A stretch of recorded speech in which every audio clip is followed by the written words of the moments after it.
let me just say a few things about Hans. He got his degree from Frankfurt University in economics. Then he went to America and studied under Murray Rothbard in New York. I think it was in New York, and then he taught at the University of Nevada in Las Vegas. He's a distinguished fellow at the Ludwig von Mises Institute, with many other accolades and credits to his name, including something quite significant, which is called, it's a strange word, a German word, a Festschrift, which is a recognition, a published recognition by one's colleagues of one's work and for one's work. He got that in, I think, 2009, was that right? Yes. Yes. So we're very privileged and very honoured to have Hans here for this occasion, and he is adding a lot to the Mises seminar. I've got to know Hans a bit by attending 3 times the Property and Freedom Society conference in Bodrum in Turkey. That's how I got to know him. So if you could all once again welcome Hans to the stage. Thanks again. My topic is politics, money, and banking, and I hope in some way that in 30 plus minutes or so I will try to explain to you all the things that you need to know about this subject, at least the most important things. You don't need to know much more than that. Imagine that you are in command of the state. And the state, I explained that yesterday in greater detail, the state is defined as an institution that possesses a territorial monopoly. Monopoly is an economic term of ultimate decision-making in every case of conflict, including conflicts involving the state and its agents itself. The same definition I gave you yesterday. And by implication then, the state is a territorial monopolist with the privilege to tax, that is, to unilaterally determine the price that you, imagine you are the state, that your subjects must pay to you for you performing the task of being the ultimate judge in every case of conflict. Now, if you act under these constraints, or rather under these non-constraints, is what we refer to as politics or political action.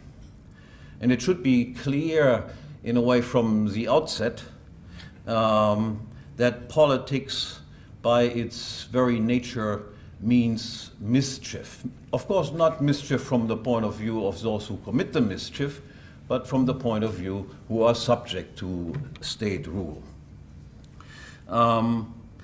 Predictably, you will use your position as monopolist of ultimate decision-making to enrich yourself at other people's expense.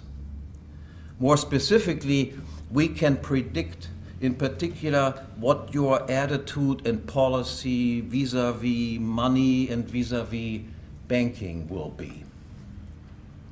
Assume that you rule over a territory that has developed beyond the stage of a primitive barter economy, and where a common medium of exchange, that is what we refer to as a money, is in existence. Now, first off, it is easy to see why you would be particularly interested in money and in monetary affairs. As a state ruler, you can, in principle, of course, confiscate whatever you want and provide yourself with an unearned income. Again, recall, you are the monopolist of ultimate decision-making, you have the right to tax and so forth, so you can confiscate all sorts of things. But instead of confiscating various producer or consumer goods, you will naturally prefer to confiscate money. Why? Because money is the most easily and most widely accepted and saleable of all goods. And by confiscating money, this allows you then, of course, the greatest freedom to spend your confiscated income as you personally like to spend it on the greatest variety of goods. First and foremost then, the taxes that you impose on society will be money taxes, whether on property or on income. And your goal as the ruler of the state will be to maximize your money tax revenue. Now, in this attempt to maximize your money tax revenue, you will quickly encounter some rather intractable difficulties, however. Eventually, your attempts to further increase your tax income will encounter resistance in that higher tax rates will not always lead to higher tax revenue. Higher tax rates can also lead to lower tax revenue. Your tax income, your spending money declines then because the producers, if they are burdened with ever higher tax rates, simply produce less, and as a result of that, even though you have higher rates, you tax people at 90% or so, the income that you get will be lower because less is actually produced. So tax revenue can decline.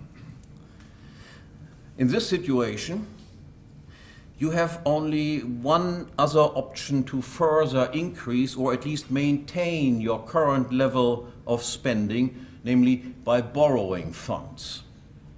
And for that, you must go to banks. And because of this, you have also a special interest in banks and the banking industry. Now, if you borrow money from banks, these banks will automatically take an active interest in your future own well-being. They will want you to stay in business. That is, they want the state to go on in its exploitation business. And since banks tend to be major players in every complex society, such support is certainly beneficial to you. On the other hand, as a negative point, if you borrow money from banks, you are not only expected to pay your loans back, but you are also expected to pay an interest on top of it. The question then that arises for you as a ruler, again, I always ask you to put yourself into the shoes of government because that will help you understand how the current monetary system developed. So the question that arises for you in the position as the state ruler then is, how can I possibly free myself of these two constraints? The first constraint being tax resistance in the form of falling tax revenues, and the second constraint, the need of having to borrow from banks and to pay interest to banks if you want to increase your spending level beyond what you can achieve through taxation means. Now, it is not too difficult to see what the ultimate solution to your problem is. You can reach the desired independence of taxpayers and tax payments and your dependence on banks if only you establish yourself first as a territorial monopolist of the production of money. That's the first step. On your territory, you simply pass a law. On my territory, only I am permitted to produce money. But that is not sufficient, because as long as money is a regular good that must be expensively produced, such as gold and silver, for instance, there is nothing in it for you as a state ruler except expenses. More importantly then, you must use your monopoly position, your position as a monopoly producer of money, in order to lower the production cost of money and the quality of money as close as possible to zero. Instead of costly quality money, such as gold and silver, you must see to it that worthless pieces of paper that can be produced at practically zero cost will become money. Now, I will not go into a great detail on how this process is going on. I'll speak on that subject at other gathering on Monday. But let me say this. Normally, no one would accept worthless pieces of money as payment for anything. Pieces of paper are originally only acceptable as payment insofar as they are titles to something else. That is, insofar as they are property titles. If I would give you a worthless piece of paper, and you would not sell me anything for it. And even if I add unlimited numbers of zeros to the one in front, that would make absolutely no difference. You would still not sell any real good against pieces of money. So that pieces of paper were acceptable as payment at all at some point was due to the fact that they were just not pieces of paper. They were titles to real goods. So in other words, what you must do is you must replace pieces of paper that were titles to real money, to gold or silver or something else that was a real good, with pieces of paper that are titles to absolutely nothing. You realize, of course, that we have reached this position with the paper money that we currently use. They entitle you to absolutely nothing.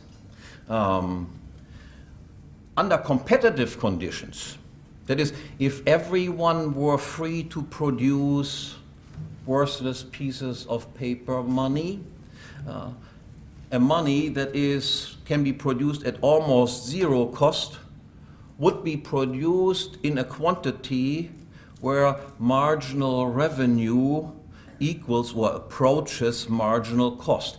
And since marginal cost, that is cost of producing an additional unit of money, is zero, the marginal revenue, that is in this case the purchasing power of this money, would be zero as well. Hence, the necessity to monopolize the production of paper money. Again, realize, if everybody could produce paper money, it would be produced in such quantities, since it can be produced at zero cost, that what you can buy for this piece of paper is also absolutely nothing. So it is absolutely essential, if you have achieved the position where pure paper monies are in existence, that you must be a monopolist. You must be able to restrict the supply of money in order to prevent that this money becomes entirely worthless. You must restrict the supply of money in order to prevent hyperinflation, which otherwise would be almost instantly result if anybody could produce paper money at will. And if you have hyperinflation, then of course all the advantages that I will explain in greater detail in a few moments, all the advantages that you have by being the monopoly producer of paper money would disappear, because people would then go to real values. That is, money would simply disappear from being used, and instead people would just use butter and coffee and whatever it is as money, real goods again. Something that we have seen happening in every instance of hyperinflation. Now, in a way, by having introduced a pure paper money, you have then accomplished what all alchemists and their sponsors wanted to achieve. That is, you have produced something valuable, namely a money with purchasing power. Again, recall, with money, paper money can only keep purchasing power if it is monopolized, strictly monopolized. You have achieved a position where you have produced something valuable, money with purchasing power, out of something that is practically speaking worthless. And this is, of course, a wonderful achievement. It costs you practically nothing, and you can turn around and buy yourself something really valuable, such a house or a Mercedes or a BMW or whatever it is, and you can achieve these wonders not just for yourself, but you can achieve these wonders also for all your friends and acquaintances, of which you will, of course, quickly discover that you have far more all of a sudden than you used to have in the past. And among these many additional friends that you acquire by this miracle that you have achieved for yourself, among many of them will, of course, be plenty of economists, essentially all so-called macroeconomists, who explain then to the public why your monopoly is really such a great thing and good really for everyone. Now, what are the effects of this policy? Now, first and foremost, more paper money does not in the slightest affect the quantity or quality of all other non-monetary goods. There exist just as many other goods around as before.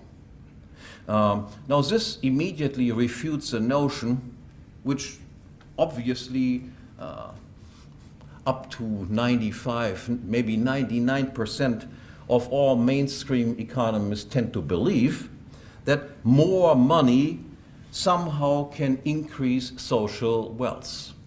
Now this is just to believe this, that more paper money can increase social wealth. As everybody proposing, for instance, a so-called easy money policy as an efficient and socially responsible way out of any type of financial or economic troubles must apparently believe, is to believe in magic, is to believe that stones, or rather paper, can be turned into bread. We emphasize again, this is the idiocy of the economics profession that we have in front of us. Practically every economist who appears on TV or is a big shot in the profession, wins Nobel Prizes and so forth, obviously believes this type of nonsense. The greatest example of all is Paul Krugman. I mean, this Paul Krugman, you have to just consider more as some sort of comic relief, his economic comments that he writes. Now, rather, what the additional money that you printed will affect are two things. On the one hand, money prices will, of course, be higher than they would otherwise be. After all, there is more money that has been brought into existence, and the purchasing power per unit of money will be lower than it otherwise would be. In a word, the result will be what we call, in colloquial sense, inflation.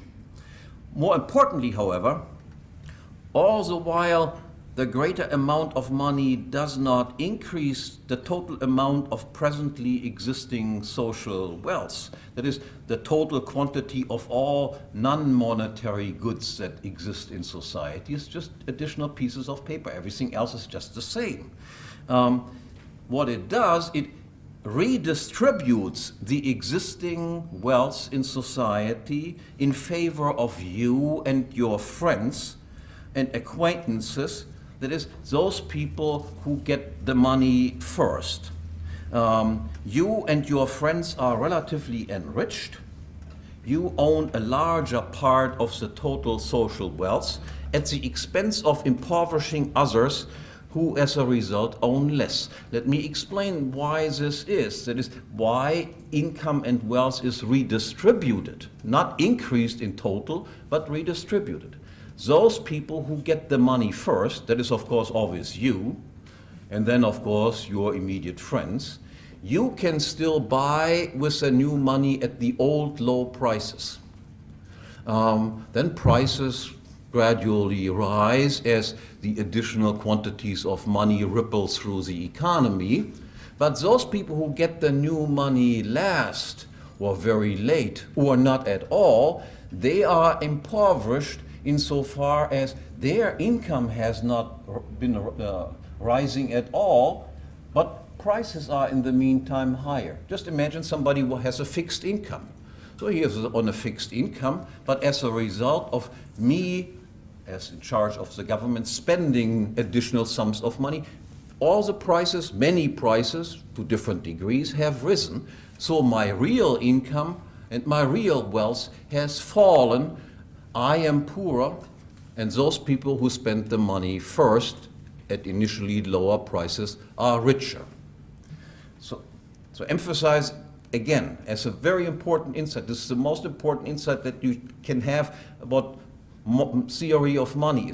The total quantity of money cannot increase, or increasing the total quantity of money cannot increase social wealth, but it can redistribute the existing wealth, make some groups in society richer at the expense of making other people poorer.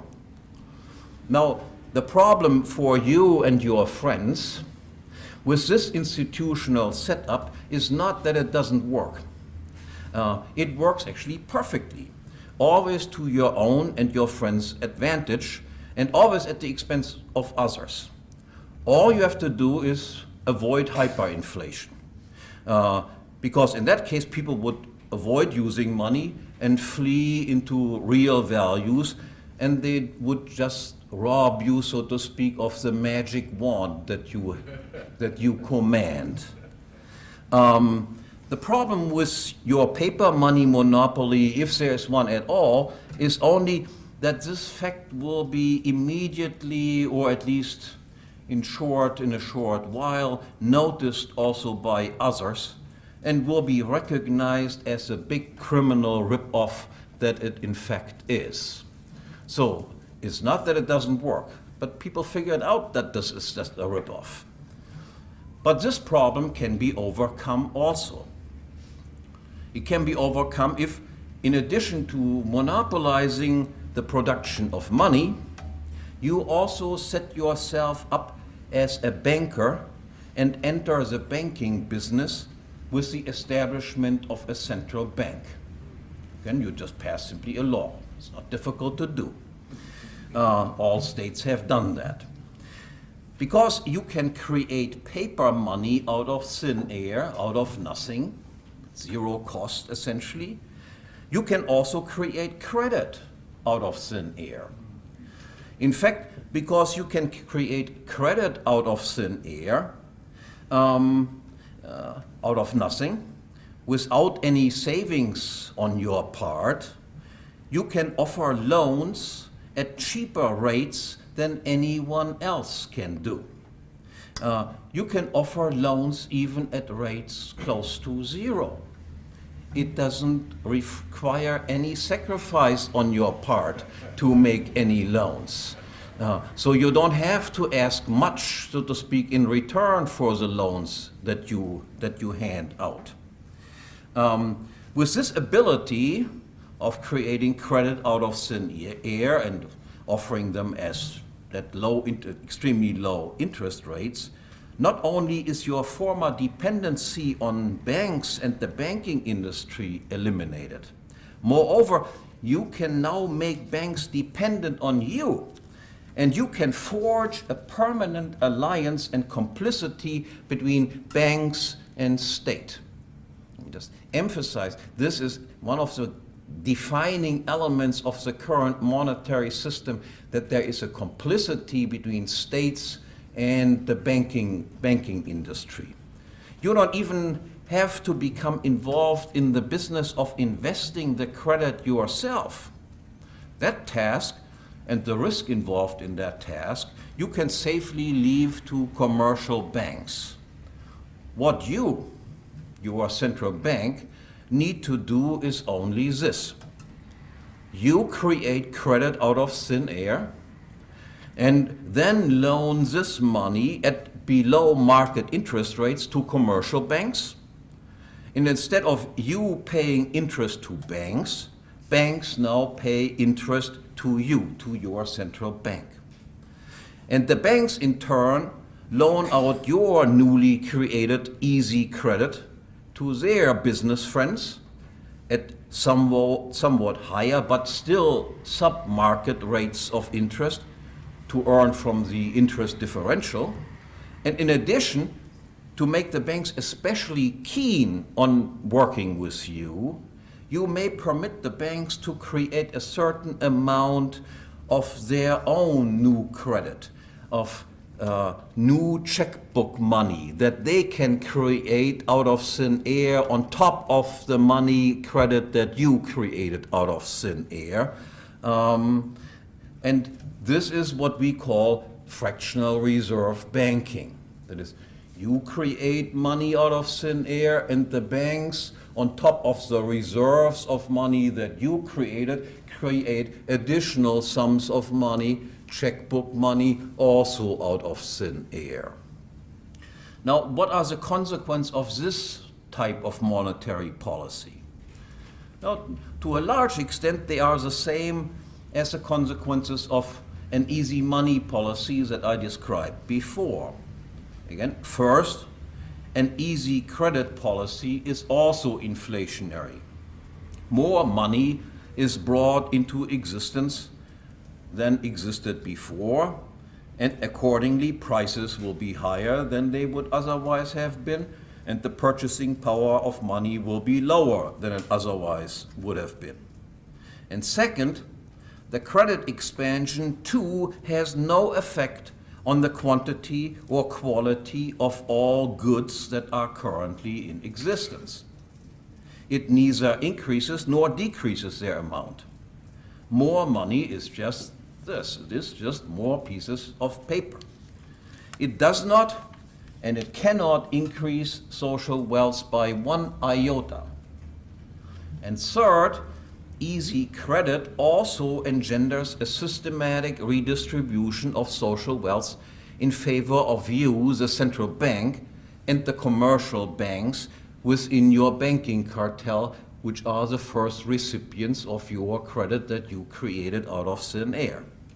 You receive an interest return on money that you have created at practically zero cost, instead of on money that is costly saved out of an existing income. Again, just let me be absolutely clear here. When you extend a loan to somebody, you must have saved something first in order to be able to give a loan. That involves a sacrifice on your part. When government grants credit or the central bank creates credit, there is no sacrifice on their part at all. They have not previously saved out of their existing income and then extend a loan. They have created the loan without any sacrifice on their part, without any savings on their part whatsoever. Now, both you and your banker friends thereby appropriate an unearned income. You and the banks are enriched at the expense of all real money savers who receive now a lower interest return than they otherwise would have received. That is, that they would have received without the injection of your and the bank's cheap credit into the credit market. On the other hand, there also exists a fundamental difference between an easy print and spend monetary policy, as I described at first. You print it and you simply spend it on whatever you like, and the policy of an easy print and loan out monetary policy. You see the difference? Again, you can print it and then spend it immediately on whatever you want. And you can, of course, also print it and then loan out the printed stuff with the expectation that it will be paid back plus interest. So what's the difference between these two types of policy? First off, an easy credit policy alters the production structure of alters what is produced and by whom in a highly significant way. You, as the chief of the central bank, can create credit out of thin air. You do not have to first save money out of your money income. That is, you do not have to cut your own expenses and thus abstain from buying certain non-money goods as every normal person must if he extends a credit. You only have to turn on the printing press and can thus undercut any interest rate that is demanded of borrowers by savers otherwise at other places in the market. You can outcompete all others. Now, granting credit does not involve any sacrifice on your part, which is why this institution, from your point of view, is such a nice institution.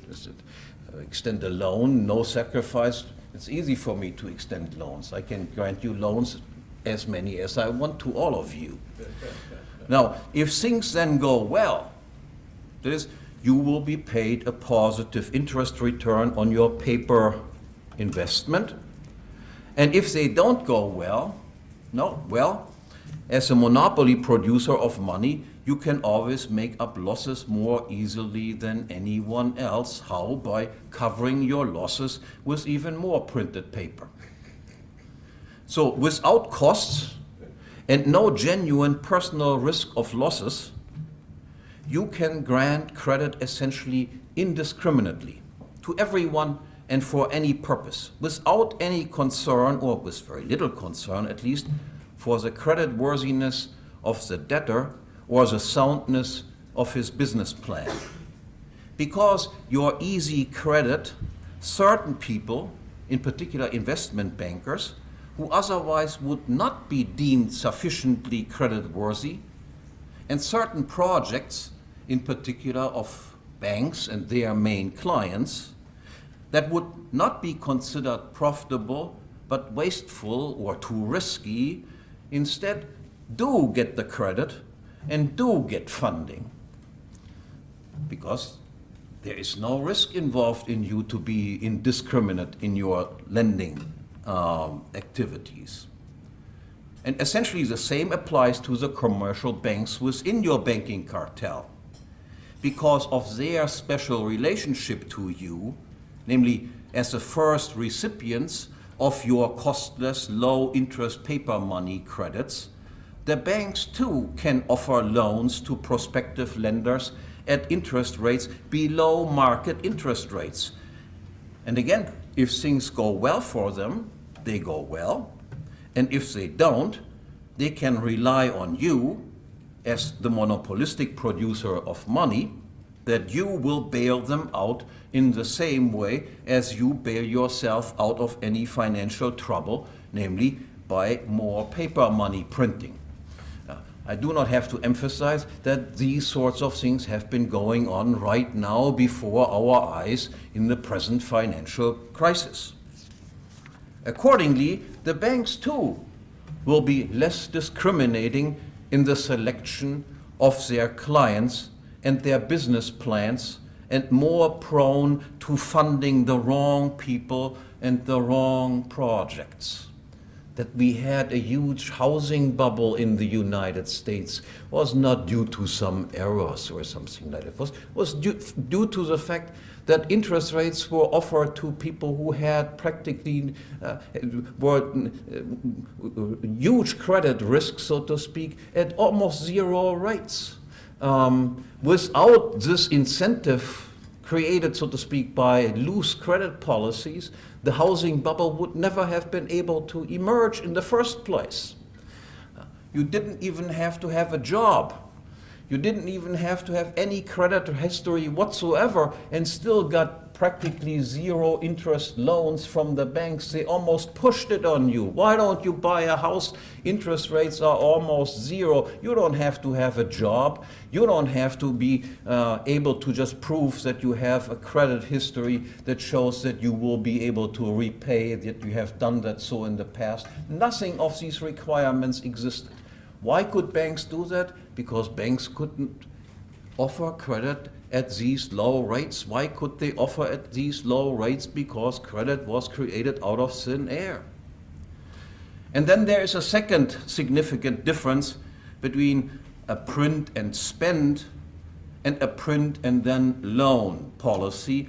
And this difference explains why the income and wealth redistribution in your own favor and in the favor of your banker friends that is set in motion by an easy credit policy takes a specific form of a temporal boom-bust cycle. That is, of an initial phase of seeming general prosperity, or more precisely, of expected increases in future incomes and wealth, which then is followed by a phase of widespread impoverishment when the prosperity of the boom, or the expected prosperity of the boom phase, is revealed as a widespread illusion.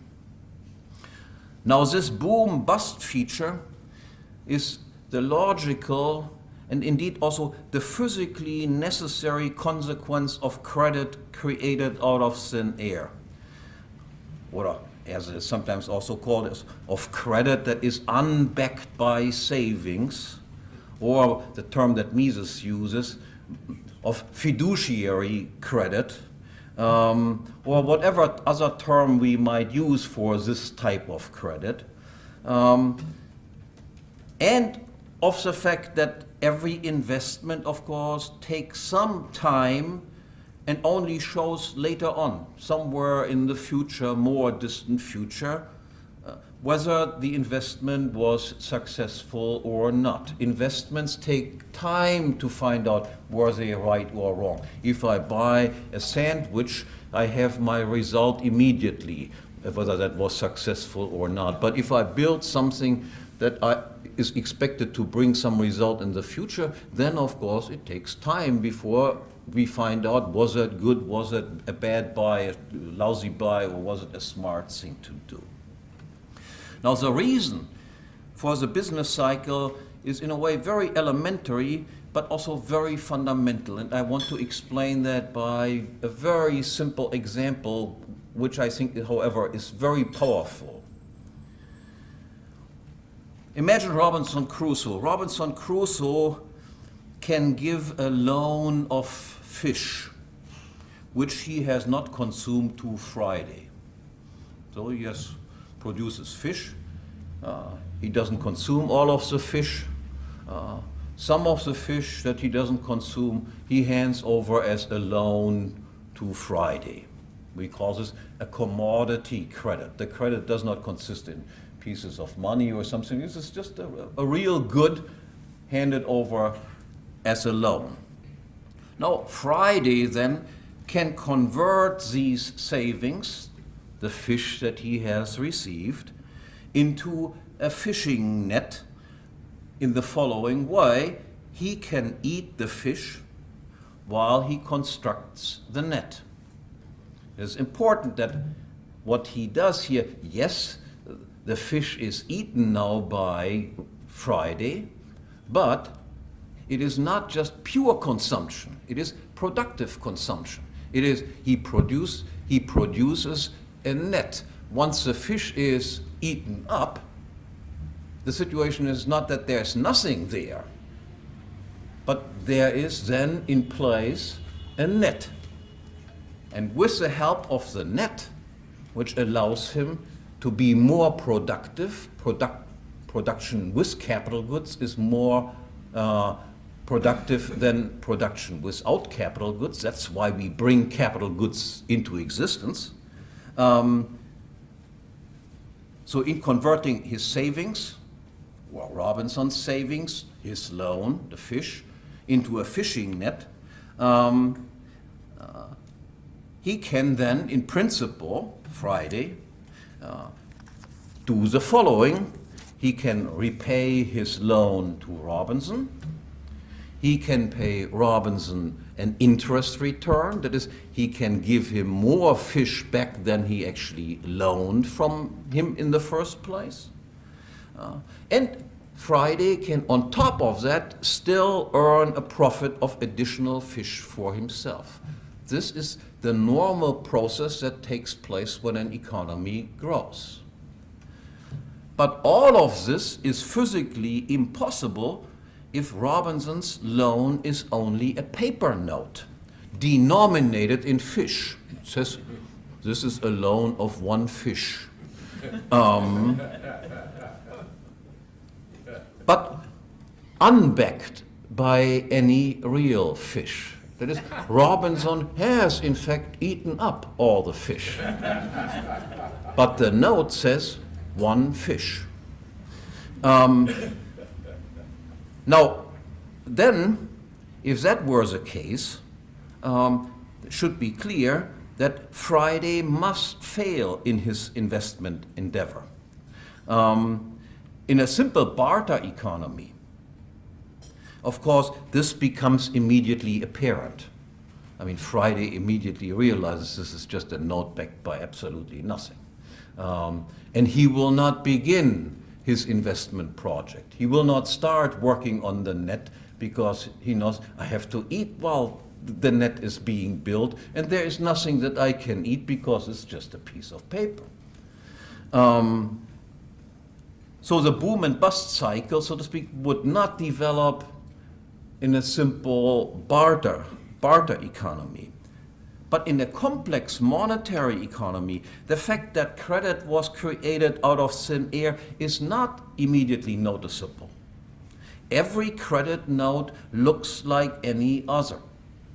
And because of this, the notes are accepted by the takers of credit. Friday would not accept it in a primitive barter economy. We can't tell whether it is just a note that is backed by nothing or a note that is backed by something. So there is no difficulty just finding takers for our notes that we distribute around. But all of this does not change the fundamental fact of reality that nothing can be produced out of nothing, and that investment projects that are undertaken without any real funding whatsoever, that is, without any previous savings whatsoever, must fail. But it explains why a boom, that is, an increased level of investment accompanied by the expectation of higher future standards of living, can get started. Friday, so to speak, using the example again, Friday does accept the note instead of immediately refusing it, and begins working on the net, and only realizes after a while that the funds are simply not there in order to complete the net and then make it possible for him to repay the loan plus interest and make a profit for himself on top of it. So in a complex economy, it explains then why it then takes a while until the physical reality reasserts itself and reveals then that these former expectations in the boom were just illusions. But then, what is a little crisis to you? And recall, you are in charge of the government and the central bank. So what if there are little crises? Even if your path to riches is through repeated crises brought about by your paper money regime and central banking policies, from your point of view, that is from the viewpoint as the head of state and the chief of the central bank, this form of print and loan wealth redistribution in your own and your banker's friend, while it is less immediate than the redistribution achieved with a simple print and then spend policy, is still much to be preferred, because it is far more difficult to see through and to recognize for what it in fact is. Instead of coming across as a plain fraud and parasite, in pursuing an easy credit policy, you can even pretend that you are engaged in the selfless task of investing in the future. Instead of spending on present frivolities, and you can even pretend that you are healing economic crisis instead of being the one who has actually caused them. And I think we live in a hilarious world, and I described how it works. This is the world we live in. Very few people understand it. I hope I have helped you a little bit to realize what sort of scam is going on before our eyes, and what sort of outrageous lies we are told by those who are responsible for these crises. Thank you very much.